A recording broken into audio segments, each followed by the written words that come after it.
navigate the play here for you a little bit.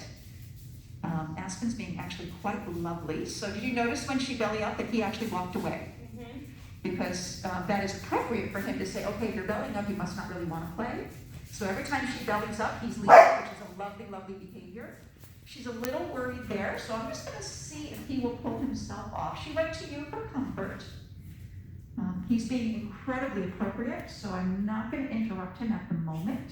He's trying very, very hard to get her to feel okay. Good boy. So he's actually a lovely puppy for her, because in the wrong situation, she'd get overwhelmed really, really fast.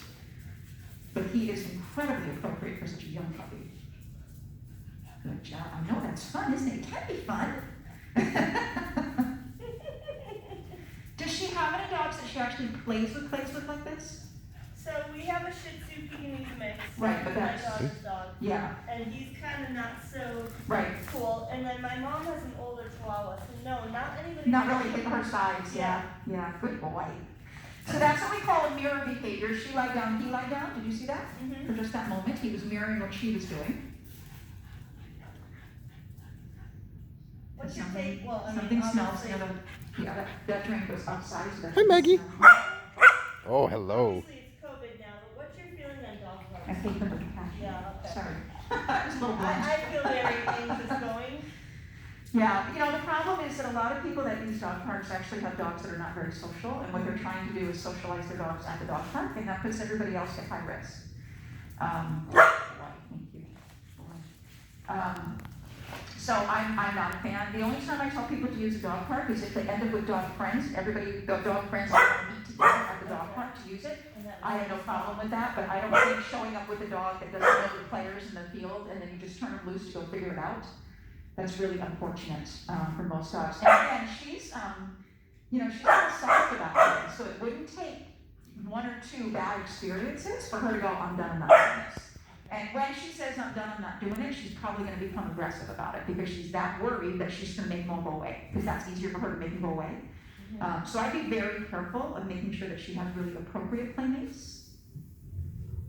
So what about the other dog at home that's nipped at her? Is that going to make her aggressive? I don't think it will. I think that's a familiar dog to her, and they have their own relationship. That's a long-term relationship. So certainly if she had a dog at home that was more appropriate with her, it would be beneficial. But I don't necessarily think that's going to horribly skew your future success. Good boy. Yeah. Good girl. I know, what do you think? He's kind of cute, huh? He's kind of cute. Are you having fun? Yes, he's fun. Aww. So that's an invite.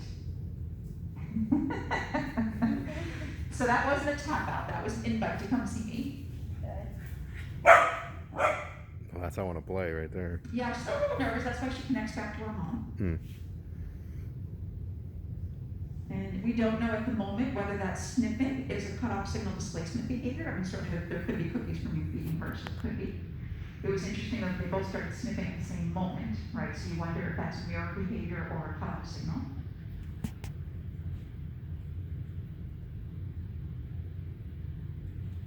That's amazing how much they're doing. And you can learn about that. Yeah. I do think Aspen's searching for food. He's good at that. Yeah. It is his dinner time. Yeah. Good job, you guys. But again, this is normal. And people don't usually see this. Like when you go to the dog park, you don't see this. You just see chaos. Right. And that's because dogs Girl are Maggie. accustomed to that, and that's what they have to do to defend themselves and protect themselves. This is normal. They should play for a little bit and then disengage, and play for a little bit and disengage. And again, all the lovely things that he was doing about disengaging when she needed it, which was really, really lovely. And it's impressive on such a young puppy. How good he was at it. Yeah, how good he was at it. Well, he does the same thing to his sister, so he knows that that's what that means. Cause she'll get after him. It's amazing to not see him try to push a little bit more, that he could, and he doesn't. He's very